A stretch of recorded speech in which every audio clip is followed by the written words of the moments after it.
I've had this feeling my whole life. You know, when you're in a room full of people, everyone's talking, laughing at the same things, all kind of on the same wavelength. And you're there, you're present. But it's like there's this glass between you and everyone else. You understand the words, you get what's happening, but it's like everyone got a rule book for a game you didn't even know was being played. For the longest time, I just thought I was shy, or maybe it was social anxiety, something I'd grow out of. But it doesn't go away. It's just there, this quiet thing in the background all the time, this sense of being fundamentally different, not better, not worse, just other.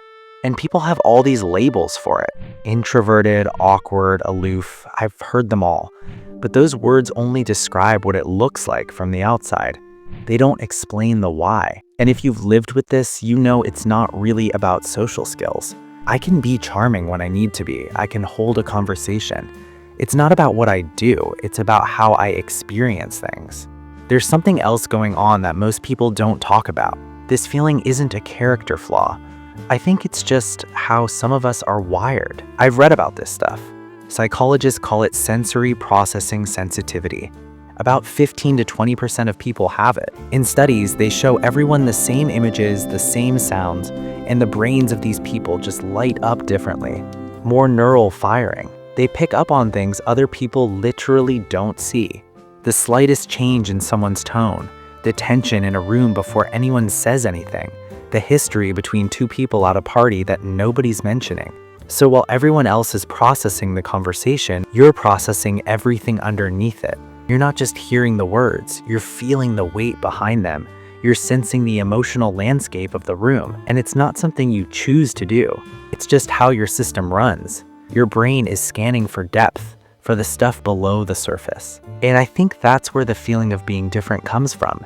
It's not that you don't fit in, it's that you're playing a different game. It's like you're playing 3D chess and everyone else is playing checkers. They're focused on the next move, the joke, the social ritual, and you're aware of the whole board, the past, the present, the subtext.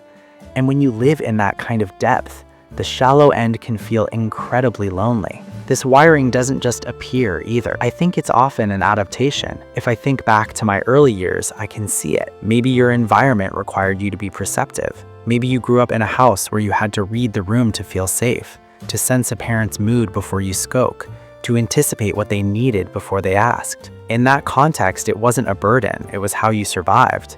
Your nervous system learned that the small details mattered. It learned to scan, to process, to anticipate. It never really learned how to turn that off. So now, as an adult, I'll walk into a coffee shop and just feel the barista's exhaustion. I'll sit with a friend and know something's wrong before they've said a word. You're just constantly absorbing data that everyone else seems to filter out. And honestly, it's exhausting. There are days it feels like a curse, like a weight. But here's the thing I've had to learn. This isn't better than the other way of being. It's not worse either. It's just different. And the world needs people who dive deep, people who notice the quiet ones in the corner, people who can sit with complexity, who feel what's unspoken.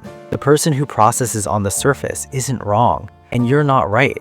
You're just tuned to a different frequency. And both frequencies are part of the whole human thing. There's a trade-off, though, that nobody really warned me about. The same depth that lets you feel beauty and art and connection on this intense level is the same depth that lets you feel pain and injustice and isolation just as intensely.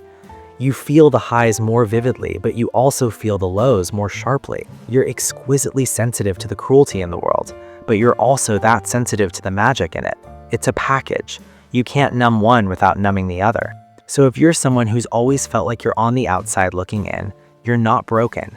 Your system isn't malfunctioning. It's doing exactly what it was built to do. You were the one in the room who noticed. You were the one who felt the weight.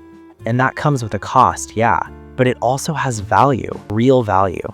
This way of moving through the world, this quiet, observant, deeply feeling way, it's not a mistake. It's just a different kind of intelligence. Intelligence of seeing clearly. If any of this lands for you, there's more to understand about how this depth affects your relationships, your creativity, the way you just know things. That's a whole other conversation. But for now, just sit with this. That feeling of being different, it's not proof that you don't belong. It's proof that you see things that other people haven't learned to notice yet.